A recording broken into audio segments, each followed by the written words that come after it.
Hey, fantastic fam. Welcome to our community where we combine the woo and the work. We are two professional women who believe we can have it all and constantly upgrade ourselves to meet our visions. I'm Kalyani and I've chosen the off-roading path to personal development, being an entrepreneur with the journey of motherhood. I'm an economics postgraduate and I love working with all things mind and money. I've founded and sold one business and I'm now building this business that feels like fun and freedom for life. Hi, I'm Rupali. I'm a numbers nerd turned Reiki master and many other things. I found a passion for all things wellness. I've worked in banking and finance for 15 years and I love combining that knowledge with all things energetics to create impact in a fun, easy way for others. Join us as we share the behind the scenes of us creating wealth, freedom, and magic. Welcome back for part 2 of our conversation with Yunie. So the first thing we have to do is mentally tell ourselves what we do have as one way of regulating your nervous system. A second way of regulating your nervous system is taking some breaths, maybe engaging in your senses. What are the few things that I can feel around me? The air on my skin, the material on my clothes on my body, my hair, my face, if the AC is on, the air, whatever it is, the rain. If you're walking outside, you feel the rain. So these are ways to regulate your nervous system, because without regulating you cannot do anything. So that's always my personal go-to, that you tackle the mind through reminding yourself what you do have, and you tackle your energy and your body through regulating your nervous system. That's the first thing I would do. Wow. So personal regulation is actually one way, a simple thing that we can do to appreciate, to be, uh, let's say, grateful for what we have instead of focusing on something. Oh, I don't have the money. Instead of saying that, instead of allowing our mindset to think about that, so simply just shift those thoughts into something like self-regulation, like feel everything that happen, or everything that we have in our body. Is that what you say? Yes, exactly. Because what happens, why is your nervous system, when you feel stress or when you feel anxious about money, then what happens is your body and your subconscious mind thinks you are dying. Your subconscious mind thinks you're not surviving, True. that Yeah. your entire existence is at threat. So Yeah. you have to remind your nervous system that this bill does not mean I am dying. I actually have all these things. I And love this. physiologically, you want to bring your body and nervous system in a regulated form. Yeah. So don't let our body dying because of the nervous system telling us, I don't have those, I don't have this. Interesting, Rupali. Oh my God. And what about yourself? How did those actually challenges in your personal relationship with money, and how you approach financial decisions now? This is interesting. I Yes, want to know about yourself. yes. So I think for me, I grew up in a household where, I was instilled with various different money beliefs, such as I have to work hard for money, such as, oh, this is a waste of money. If it's a nice, like a luxury item or a trip or something, oh, let's not waste the money. There were many different beliefs that I grew up with. And so to be able to spend money, I would over rationalize them, these kind of spends.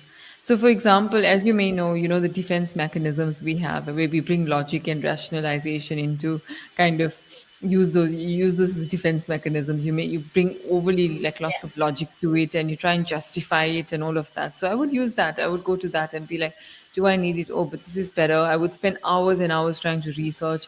I would try and make the perfect decision in terms of what I'm buying. So even if it's a small thing like I don't know, I want to, for the lack of a better example, I want to think like of stationery, maybe, something very basic, let's say, or like a plug or electronic plug or something like that. Let's say something very basic. Even if it's something very small like that, I would research to no end, to a point where my nervous system was completely unregulated. I would be so anxious because I would end up in decision paralysis many times because of these things. And the root of it all was I was scared of spending the money. And the reason was because I thought I might get it wrong. I might waste it. So that's one example of kind of in day to day life. And I think what I've learned to do since is regulate my nervous system. I do that every day, whether it's meditation, whether it's if I'm anxious about, I mean, we are living in a world where money is a reality that Yeah. is required for basic life. And so there are many different situations that come up. And it's not an overnight change, even though I'm more aware today than I was before. Sorry, I'm more aware today than I was before. And Yeah. so I use that awareness and I try and work on it each time it comes up, the situation. Every time I feel myself getting nervous and anxious, I know like I become like tight and, like be like stressed out. Then I get up, I take a walk, I'll get water, I'll go to the bathroom, I'll take a few sips of water, feel the water in my mouth. I'll just take a few deep breaths. I'll do some alternate nostril breathing, depending, it depends on the situation. These are some of the tools I tap into. There's this Hawaiian prayer called Ho'oponopono, which you may know. Um, I, Yeah. I use that. I use that quite a lot. And all the listeners out there, if you've never heard of it, please, Google it, YouTube it, and it's quite an amazing little tool. So there's many different ways I regulate my nervous system. And then what I do is after I make a decision, there's always a chance you're going to get it wrong in inverted commas, right? So there's always Yeah. something that may come up later and you're like, oh no, I made the wrong decision. At that point, I just have to be kind to myself. I have to be gentle with myself and I have to tell myself I made the best decision with what I knew at the time. And that's it. And then I move on from there and everything's great. Oh, wow. Even though you thought on the other side, that your thought was telling you that, oh, this is my wrong decision anyway. But by being aware of yourself, that, oh, I'm just going to be kind with myself, that this is a great decision, even though those that was did not serving you, things like that. Exactly. Because hindsight is always the clearest you have, right? When in hindsight, everything is easy. In hindsight, everything is obvious. But in the moment of decision, everything is not obvious, and we don't have all the information that we may have later. I mean, the rest of our lives has a lot more information than we have until now. So you'll always find a way to say you've done it wrong. So that's something I prevent. I stop myself from doing that. Hmm. Do you think that all of the decision that we take is always good, always best decision for us, or it depends on the person who has the awareness, or how does that Yeah. mean to you? How I see it is, I think any decision we make, I think it's the intention that matters. So if the intention is good, then, and if your intention is to make the right decision, then you have to trust that you will always have made the right decision with all the information that you had at that time. That there's no possible better decision you could have made at that time with all the information you had at that time. Wow, wow, So interesting. forgiving yourself is the best thing you can do, because in your eyes my decision could be the perfect decision, but in my eyes, if I'm very self-critical, my decision can always be the wrong decision, and that's not fair or correct. Yeah, Yeah. it's up to us. Yes. Yeah. So I think, yeah. So I think, look, I think it's about being kind to ourselves. It's about being gentle. It's about being more aware in day to day life, how we think, how we feel, how we talk, and then taking little baby steps about doing that. So about kind of overcoming that. And you and I both know the power of coaches. You and I both know Yeah. the power of these modalities. I think I would really encourage the audience to reach out for help, for coaching, in any form that feels good for you. Yunie is an excellent coach for those people that don't know. Thank you. I've had my sessions with her and I've had some profound learnings through those sessions. So I would really encourage people to seek help where they need it, and yeah, Thank you. make the and world a and better place. also and also Rupali has an amazing inspiring person that I've known. Oh my goodness, and I'm so lucky that we met in Bali a few days ago, guys. Yeah, Oh gosh, this is amazing. it Well, was amazing. really, really, um you know, let's talk about the mindset specific about money, and that how do you want to tell to especially our audience that perhaps maybe any specific mindset shift or practices that help uh, yourself recover you and move forward after setbacks. Yeah, It's yeah, not a simple way. yeah. I think it's a huge topic, but I think I keep coming back to a few key things. Part of it, which I mentioned earlier. So when you're having money setbacks, I think being kind and forgiving of yourself, because, like I said, if you've made a decision and that resulted in something that was negative or money related losses or anything like that, then it's about reminding yourself you've done the best you can at the time, knowing what you could. That's one. Two, nervous system regulation, because your body thinks you are dying, your body thinks, your subconscious mind thinks you're not surviving. Regulate your nervous system.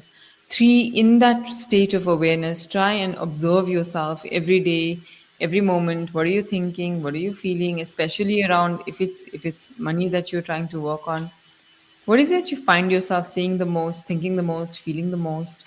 Do you have more positive emotions around money or negative emotions around money? That will give you a big clue, because if you have more negative emotions around money, that means your subconscious is um, thinking that money is bad, and that, so then that's something that you need to learn to overcome. And how you, once you identify the beliefs that you have or you may have, then really it's about working on those beliefs. So each time that belief comes up, you have to remind yourself of, is this belief true? So let's say the belief is, money, you have to work hard for money. Let's say that's the belief. Then remind me, what are proofs to prove it true? What are things that prove this true? Okay. Maybe things that prove this true are things like people that have worked hard in your surroundings have really done well. Maybe that's one example that proves it true.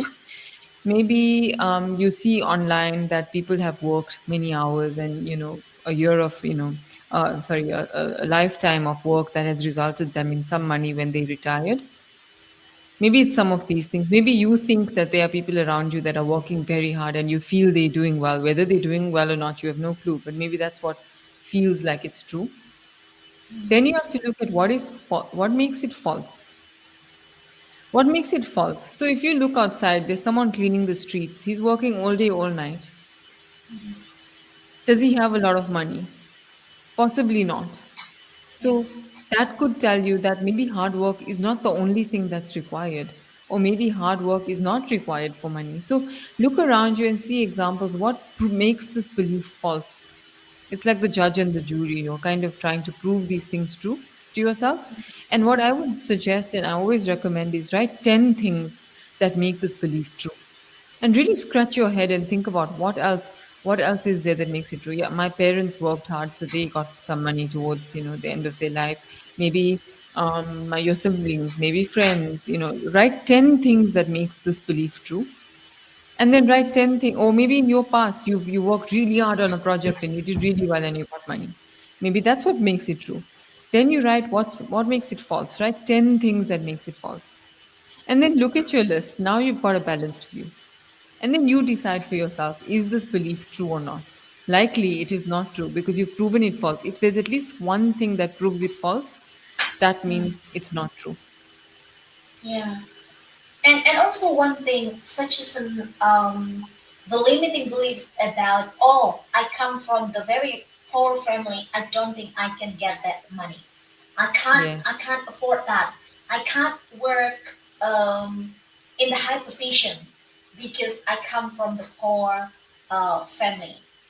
yep, And exactly. I don't think this is also, I think this is just this is also limiting beliefs that um, block we are getting money out there. Exactly. Mhm. And because then you just find one thing that proves that belief false, right? Are there people that around you or in the world? Is there anyone? Is there at least one person in the world that comes from a very poor background but is very rich today? Is there at least one person? 100%. There's more than one person. Oh yeah, yeah, So that means it's a false belief. yeah. So I think this Um, topic is very big, but I think these little things are very important to kind of explore what we're feeling about money, what we're thinking about money, and unless we unless we address these beliefs and these things on a subconscious level, you can win the lottery tomorrow. But why is it that people that win the lottery cannot keep money? Because of the subconscious beliefs. So unless you address these subconscious beliefs, money either won't stay or it won't come. right. So yeah, so I think that's a big topic that we've Yeah. discussed.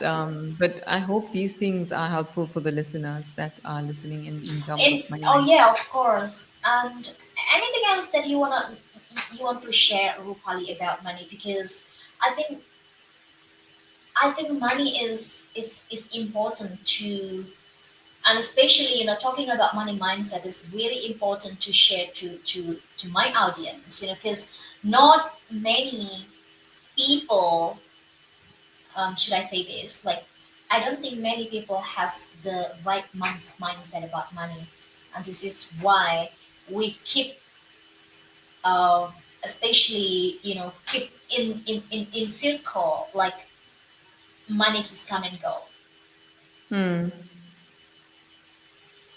and just Yeah. it's I think there's one thing that I would say is I think be open to it. Be open to, so if something has not worked out for you until now, then be open to there being a different way. If your mindset has not helped you until now, then yeah. don't call money mindset fluffy and woo woo. Maybe be open to it being true and maybe it can help you.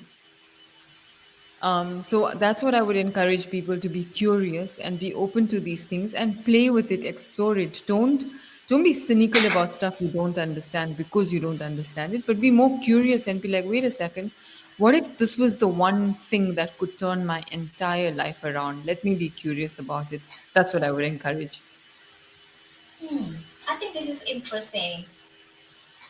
um how can we invite ourselves to be more curious about this? Don't call the money mindset as a woo woo and etc. And how can we, like, oh my god, such is like easy to say, but how can we be curious about that? Because sometimes when we are in that state of like, tomorrow I'm going to pay my bills, but I don't have the money right now.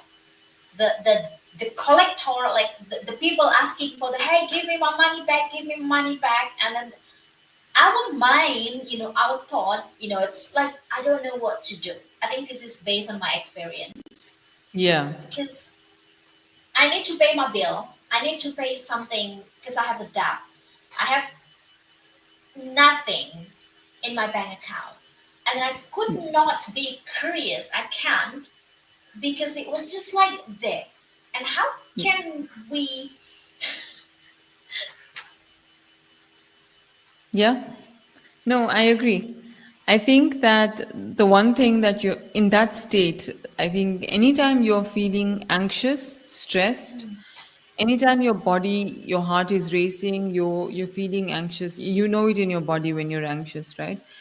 I think that, look, does is stress ever the answer to anything? No, What do you think? No, right? no, So not at we all. have to bring ourselves somehow out of that stress mode. Regardless of the situation, stress is never the answer. Maybe some people think it's the answer because that helps them, push them into doing things.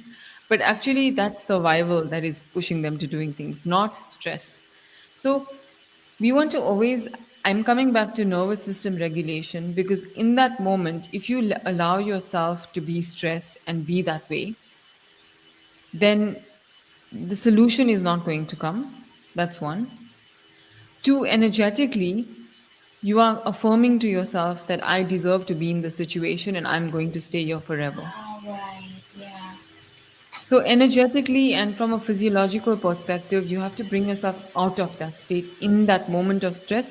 Every time you feel that stress, that's what we need to do. And without being, um, be kind to yourself, like I said. So if I get stressed about money today and I overcome it, and then if I get stressed about it tomorrow again, I shouldn't be like, oh, I'm stressed again. No, it's that's okay. Stressed again, that's fine. And then you do one exercise that brings your nervous system into regulation, basically. Right. So that's All how right. we need to be about it. Just the first thing you can ever do is make sure you're not stressed and your body knows that your survival is not under threat. The lion is not in front of you and is not going to eat you, no matter how much it feels like it's going to eat you. It's not there. It's not going to eat you. So you have to remind yourself of that. Yeah, yeah. Oh, interesting one. But by the way, how's the business in Prana House? How does that help you with your your job? Are you okay to because you have three jobs right now, as you mentioned. How Yeah. do you manage your time to take Yeah. care of those three things? I think, look, it's a big answer. I know we're almost on the hour, so I'll keep it very short. And then I feel like you and I need to do a few more recordings of bite-sized, quick episodes in the Yes. future, so that we can Yeah. get into different topics. But quick answer is that Prana House, the yoga center that I own, is amazing because it brings balance into my life. It's a business, so it does have its things that come up, but wellness is something that I'm very passionate about. And every time I'm able to spread wellness or experience wellness through a class, through different things, then that's something that helps me perform much better at my job. So I think they both complement each other really nicely. And then the podcast is the podcast. It's something I'm so passionate about, money mindset, that Yeah. like the conversations we're having, it's just amazing exploring different topics. So that's how I would say they all go hand in Beautiful. hand. Okay. Yeah, beautiful. I mean, yeah, you're right. We can have another recording next time. But here's the thing before we come into the end question. Do you have any role that you think that, like a personal development plays in building resilience and confidence around money? Yeah, 100%. I think personal development is the key thing that has allowed me to understand what my money mindset is, and my mindset about many different things in life. And so I think that awareness is what empowers me to perform immensely well in my career, in my business, in my personal life. And so I think that it's played the biggest role in my life to just, to bring me where I am today, which I'm very grateful for. Yes. So 100% we need work and think about the personal development. All right, last question. If you would like to share, if you could share one piece of advice to especially my audience here, who is scared of taking risks, because I do still have this kind of limiting beliefs. Yeah, please. Yeah. I think that if I could share one advice is that, like I said, be curious. Remind yourself that keeping your money in cash is not going to grow it. Keeping your money in bank account is not going to grow it. So anything you have in access, invest it in a way that fits right for you. And one other thing I would say is do not try and copy anyone else's portfolio. Do not try and copy anyone else's investments because everyone's requirements, their objectives, their risk tolerance, everything is very, very different. So I would say start small, be comfortable. The whole journey of financial investments is about nervous system regulation also, because to be invested in the market is about going through some downs, going through ups, but in the long term it's something that you want to do to be able to grow your wealth.